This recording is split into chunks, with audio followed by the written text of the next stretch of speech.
All right, just a quick rant about universalism, right? So there's this channel out there called Ace Theo, and it's ran by this like old 70-year-old Papa Smurf looking dude. And it's funny to me, like you watch this guy's videos and the guy's on there like, yeah, Christianity is like a perversion of the Bible, this teaching that, oh yeah, God's gonna burn people that don't believe, and God, this, God, that.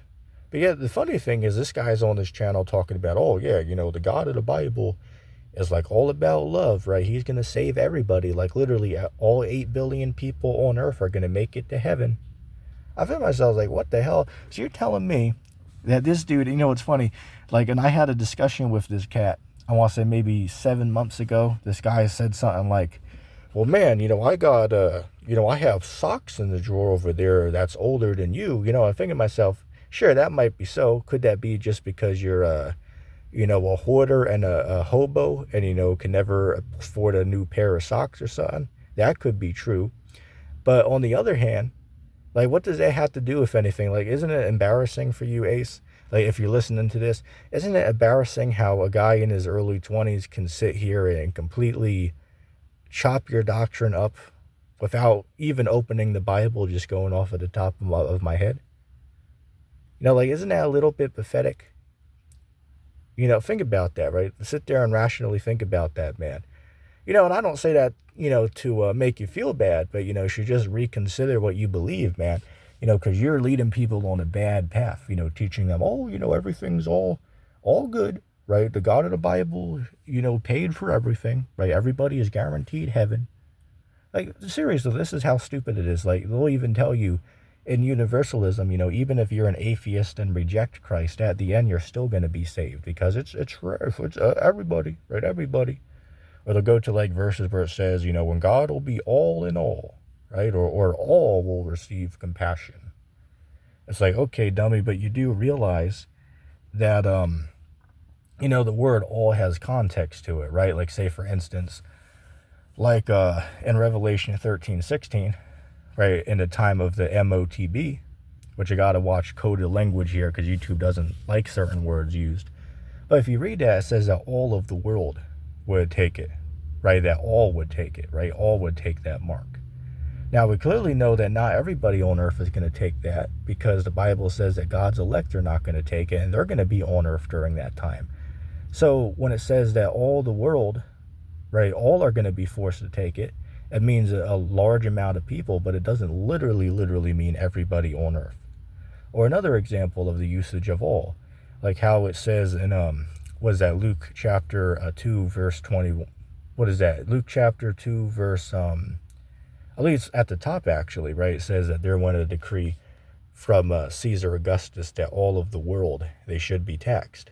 Now, clearly, if you know history, Rome did not rule the entire world, right? There were nations that were subjected to Rome and paid tribute to Rome. That's true, but it wasn't the entire world, right? So when the Bible says that, in that time, all paid tribute, right? All the world paid tribute. It didn't literally mean all the world. Like, say, for instance, whoever was dwelling in the Americas at that time, whether it be like Vikings or, ancient Native Americans or whatever you want to say, they weren't paying tax to Rome. Right? So the people over here in that time in, North or South America, they weren't paying tribute. So again, it says all, right? All the world, but it doesn't literally mean all. So again, I mean, I could keep going. I mean, there's clearly more examples you could give to prove that all doesn't literally mean all. But I mean, this is overkill, right? I mean, it's like beating a dead horse is really what this is, at this point in time. You know what I'm saying? I mean, it's so evident and clear that this belief is just garbage, right? It's hot garbage. I mean, anybody that's actually just opened up the Bible and literally just read it, you can clearly see that it's not what the Bible says, right? The God of the Bible is not for everybody. If that was the case, well, why does it say in 2nd Ezra chapter, what is that? 2nd Ezra chapter 6, verse 56 on down, it says, for as for the other people, who also come from Adam, you have said that they are like unto nothing, but unto spit, or from a drop that falls from a vessel, right? So God compared the abundance of the other people unto nothing, but unto a drop that falls from a vessel. Meaning what? That they're useless. He doesn't care about them. That's what the Apocrypha says. And I know some people, Apocrypha, that's not part of the Bible, which clearly it is, but, for argument's sake, I'll even leave the Apocrypha out of it.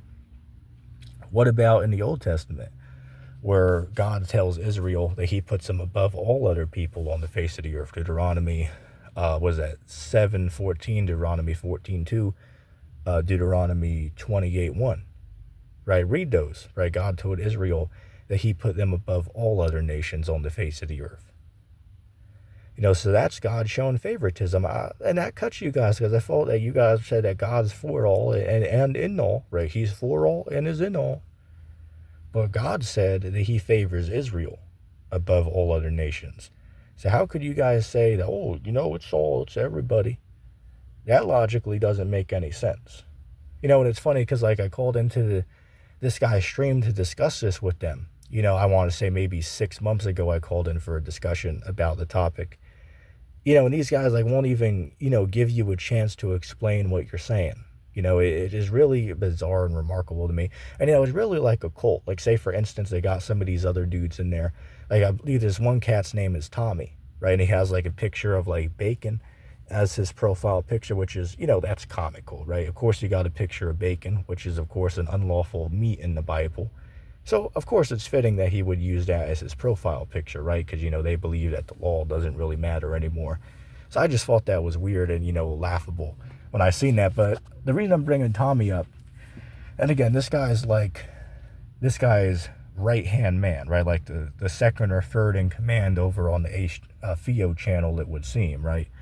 Shit, it was funny. I was on Jay Gee's channel, and Tommy was there, and we had a discussion, or at least attempted to, because for the first 20 minutes of the conversation, he was dodging and weaving, literally saying, I don't want to answer questions. I refuse to answer. And even the own audience that were listening, right, Jay's audience that was listening to the discussion, even they were like, yeah, this is weird. Why won't this guy just engage in the discussion? This is childish right here. Even those people could see that something was up with this dummy, right? This damn devil demon. It was just laughable to me. But again, he was saying the same garbage, right? The same hot garbage. It's for everybody, right? God is for everybody. And then he was even like, our brother Ace, he holds the view and teaching that, to get to heaven, you don't even have to believe on Christ. Say, wait, hold up a second. So that's a whole nother can of beans, which ties back to universalism. Because again, in the belief you could even be a Satanist or an atheist, but you're still going to be saved in the Lord at the end. Because remember, it's all that's going to be saved, right? God will be all in all, as they say, right? He will have mercy upon all. Remember, that's the doctrine, right? So even Aleister Crowley, the weird mustache guy from World War II, Genghis Khan, and so on and so forth, right? All these, dictators throughout history, they're all forgiven in Jesus, right? They're all forgiven in Jesus. I mean, come on, this is this is comical. I mean, again, if you can't see it, this is retarded. I just don't know what to tell you. If you honestly can't see it, and I don't know what to tell you. Like seriously, all you have to do to refute this doctrine is just take 5 minutes and just read John the 3rd chapter. Read the entire chapter. I believe it's 36 verses or something like that. Just read the whole chapter. It'll take you under 5 minutes to read the whole thing, right? So if you do that, you're going to notice a couple things. For one, which is the main smoking gun here, is that it says that whosoever does not believe on the Son, he is already condemned. So wait a second. It says that he that don't believe on the Son is already condemned. So then how the hell are they going to be saved then? If they're already condemned because they don't believe on the Son. But these dummies are saying, it's going to be everybody. Even if you don't believe in him, he still paid for it. Like the dude will literally say, right, Ace will literally say, well, yeah, Christ died on the cross for forgiveness of sin. So that qualifies as forgiveness for you, even if you don't accept it, right? He still died for your transgressions and iniquities. even if you yourself don't accept that. That's literally like what this dummy was on there talking about. I just found it to be so weird. So these guys are saying, yeah, even people in the world that, don't accept Christ as the Messiah, they're all still going to be saved. It's like, okay, well, what about, how would you guys deal with the fact that even Christ himself said that not everybody who calls upon him is going to get saved? So again, if it was as simple as going to Starbucks and getting a damn coffee, that's basically how simple they try to make the gospel of the Bible, right? It's as simple and as easy as just buying a damn coffee at Starbucks, right? You just got to repeat these couple things, say you believe in sweet baby Jesus, and there you go. It's over in 2 minutes, and your salvation is secured forever. It's just remarkable to me that, there could be people out there who are so brain rotted and, dumbed down in this society that they go around and teach this garbage, and, people follow them in mass. It's just really, really bizarre and shocking to me. It's really bizarre and shocking to me what I'm seeing on this. It's just very strange, right? And, it's not only these guys. You could throw the free gracers in there as well. Oh, just believe, right? Or they'll be like, yeah, my friend that is now a Hindu after, leaving the church after being a follower for many years. Oh, he's saved forever, even though he worships 300 gods now. Right? That's what the free gracers were telling me. Literally, I've had multiple free gracers, I want to say maybe a dozen, tell me in one of my videos, like they'd leave a comment on it or in the live chat, and it'll be like, yeah, your friend's absolutely secured forever because he believed for a couple years, even though now today he might have fell away from that. He's still saved forever, even though he doesn't believe anymore. And that's just remarkable to me. Like, it's so clear that's not what the Bible teaches. The Bible teaches that you have to continue in what's taught, right? Christ talked about endurance in this faith, right? Like, say, for instance, Christ said, many are going to be called, but only a few are going to get chosen.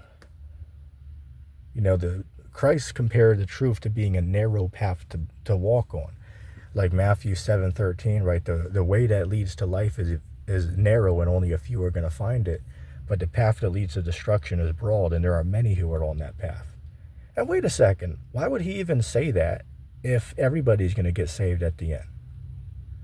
Like, say, for instance, like what's with this universalism, bullshit doctrine, what's the point of living righteously if you're going to be saved at the end of the day anyway?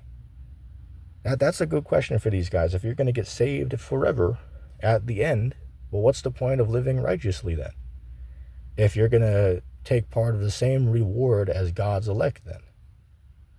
Like, somebody needs to make that make sense to me, because it's not making sense. Again, this doesn't have to be, a long drawn out video. It's so evident and clear, this notion that, you can just believe for a little bit, or, everybody's going to get saved forever. It's clearly not what it teaches.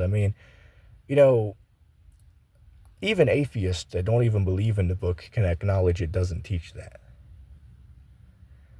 I forgot, they're saved forever, because remember, it's everybody, right? It's all in all, as they say. It's hilarious, man. But, it's remarkable. I honestly don't know what else to say, honestly. It's childish. It's hard to sit here and talk about this doctrine without, laughing at the doctrine, because it's really comical if you think about it. You can live wickedly, and as long as you believe, for a little bit, you're saved forever, right? That's what the free gracers would tell you on one hand, and then these universalists will tell you, well, yeah, you're saved even if you reject Jesus. Like, even if you're a Satanist, you could still be saved forever, because it's all in all, right? He'll show mercy to all. Again, this is just comical. Nobody can tell me otherwise. Nobody can tell me that this is not a literal clown show, right? Like Ace Theo's channel, Perry Green's channel, Jackass77, what's this other cat? Praise the I Am. And so on and so forth. All of these channels are just clown shows, right? And you only watch those for, good quality entertainment, on weekends or shit. But anyway, I'm going to cut the video there, and I'm going to say shalom.